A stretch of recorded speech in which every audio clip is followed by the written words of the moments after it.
elekere 4 nke mgbede n'oge ndị Igbo n'Ozisa 96.1 FM Owerri. Igbo ndị ọma, ndewonu, nke onye chiri ya zere. Gerenụ akụkọ ụwa. Taa bụ Tọzdee, abalị 3 nke ọnwa 3 n'afọ 2022. Ndị a bụ isiokwu ndị hiri odo n'akụkọ anyị nke mgbede taa. Onye isi ala anyị bụ Buhari akwadola nde $8.5 maka ịkpọlata ụmụafọ Naịjirịa nọ na Ukraine. Ụlọikpe National Industrial Court akachapụla akwụkwọ ahụ ọchịchị etiti gbara megide ndị dọkịta bekee. Ndị otu Coalition of Northern Groups chọrọ ka onye minista okwu mmụta dị n'aka gbaa arụkwaghịm n'ọrụ ya na-atụfughị oge. Ụlọ ọrụ Nigeria National Petroleum Corporation amalitela ibunye ụgbọala trọk ndị eji ebu mmanụ n'ọdụ mmanụ ha niile.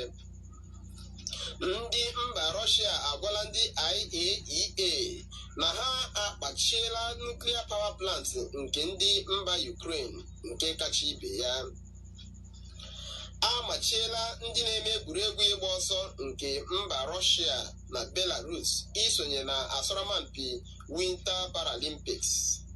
Sonye anyị n'akara ududo anyị bụ www.ozisaradio.com ma ọ bụ na ọdọ nzirịta ozi Facebook anyị bụ Ozisa 96.1 FM nakwa YouTube na Ozisa 96.1 FM TV maka ihe omume anyị ebe ọ bụla ị nọ gburugburu ụwa. Abụ m Ikenna Bekee.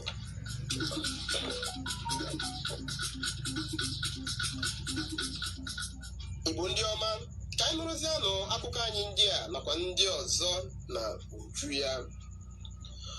Onye isi ala anyị bụ Muhammadu Buhari akwadola nde $8.5 maka ịkpọlata ụmụafọ ala Naịjirịa nọ na mba Ukraine. Ọ bụ onye minista nke steeti na ihe gbasara mba ofesi bụ Zubairu Dada kwupụtara maka nke a. Dada sịrị na o mere nkwado a n'ụbọchị Wenezdee na nzukọ ndị Federal Executive Council nke osote onye isi ala bụ Osibanjo nọrọ n'isi ya. Onye minista sịrị na a họrọla ụgbọelu Air Peace na Max Air ka ha bupụta ụgbọelu 3 maka iji kpọlata ụmụafọ Naịjirịa ndị nọ ebe ahụ. Mba Russia na Ukraine n'agha kamgbe izu ụka gara aga n'ihi mkpebi mba Ukraine kpebiri isonye otu NATO. Katakata dị n'ebe ahụ metụtara ụmụ akwụkwọ ala Naịjirịa ndị na-agụ akwụkwọ na mba ndị nọ na Eastern Europe dị 5,000. Ọchịchị ala Naịjirịa ekwupụtala ebumnobi ya isi mba Ukraine gbalata ụmụafọ Naịjirịa ndị nọ ebe ahụ. Ụlọ ọrụ embasi ala Naịjirịa nọ na mba Romania, Hungary na Poland anabatala ihe karịrị ụmụafọ Naịjirịa dị 256 si mba Ukraine gbalaga ọsọ ndụ. Geoffrey Onyema bụ onye minista na-ahụta maka mba ofesi ekwubuola na ọchịchị etiti ga-amalite ịkpọlata ndị ala Naịjirịa gbaga ọsọ ọgụ na Ukraine malite n'ụbọchị Wenezdee.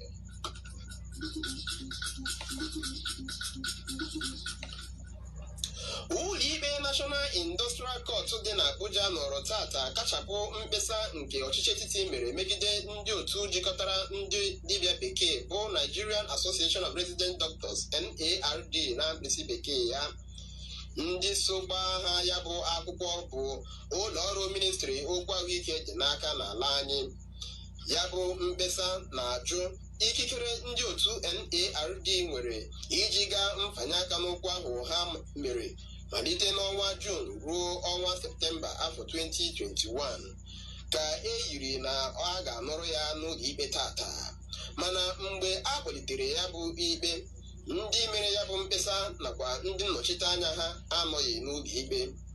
Onye ọkaiwu na-anọchite anya ndị otu a bụ Bright Egwualiona na aka nke ya gwara ụlọikpe na ha enyela ha akwụkwọ gbasara nke a n'abalị 25 nke ọnwa Ọgọst n'afọ 2021 nakwa abalị 31 nke ọnwa Ọgọst n'afọ 2021.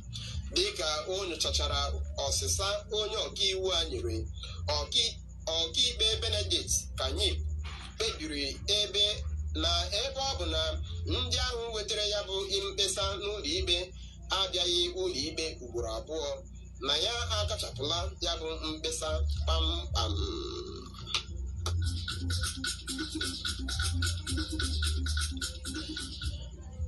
Ndị ngalaba ụmụ akwụkwọ nke otu Coalition of Northern Groups CNGSW n'aha mkpirisi bekee ya akpọọla oku maka onye minista okwu mmụta dị n'aka n'ala anyị ịgba ọrụ ya arụkwaghịm, dịka ha kọwara omume ya dịka nke na-eme ihere.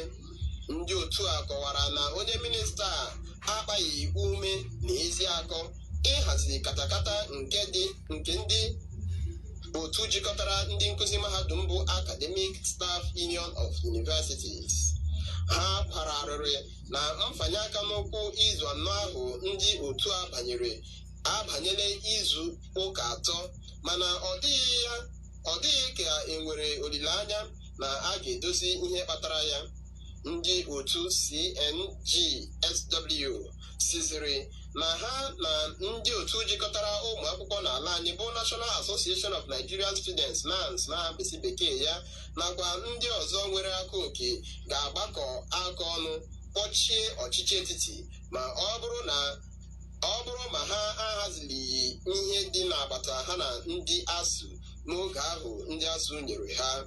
Ọ bụ Comrade Jamilu Aliyu Charanchi, onye isi oche otu a, kwupụtara nke a tata na Katsina na okwu ọ gwara ndị nta akụkọ na CNG Secretariat.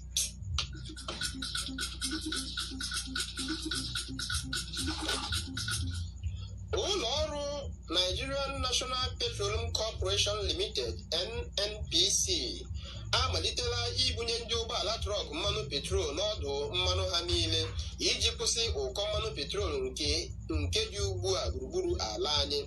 Ndị NNPC sịrị na ha nwere 1 ijeri lita na ụma 7 nke mmanụ petrol n'ụlọ ọrụ ha.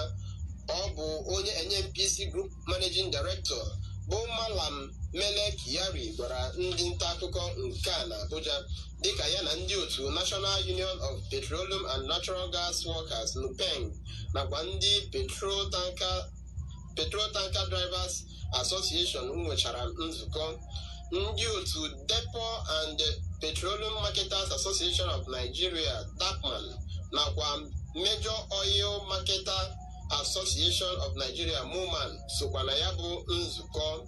Kyari sịrị na ọ bụrụ ma ha kesachaa ya bụ mmanụ petrol na oke ogologo ahịrị ahụ enwere n'ebe a na-ere mmanụ petrol na gburugburu Abuja nakwa akụkụ ebe ndị ọzọ ga-akwụsị.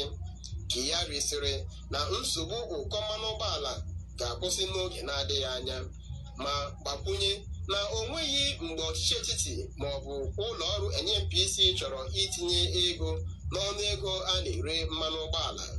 Ọ sịziri na ha ga-enye ndị na-ere ya bụ mmanụ ụgbọala ọnụ ego karịrị otu ekwesịrị ire ya ntaramahụhụ.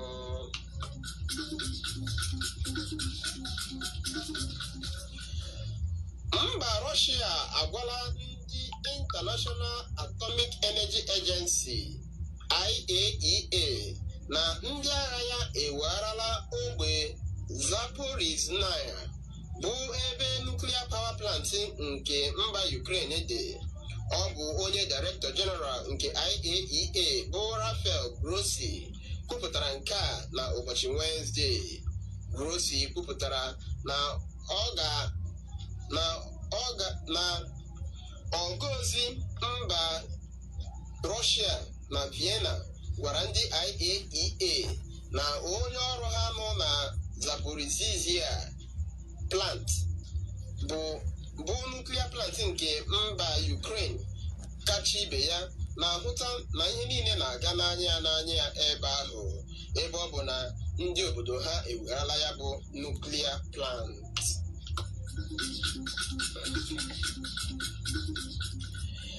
Amapụla ndị otu egwuregwu ọsọ nke mba Russia na Belarus n'iwu nke mere na ha agaghị esonyezi na asọmpi Beijing Winter Paralympics. Ọ bụ ndị International Paralympic Committee kwupụtara nke a tata ma kwuo na ihe kpatara ha jiri mee nke a bụ n'ihi agha mba Russia na-ebuso mba Ukraine. Igbo ndị ọma, otu a ka ọ haị n'ọnụ n'akụkọ anyị nke mgbede taa. N'aha Chinonye nwe enyi bụ onye depụtara akụkọ a, ka m Ikenna Bekee onye tụgharịrị ma kọrọ gị n'asụsụ Igbo ji asị imeela maka ige anyị ntị, ya gaziere go.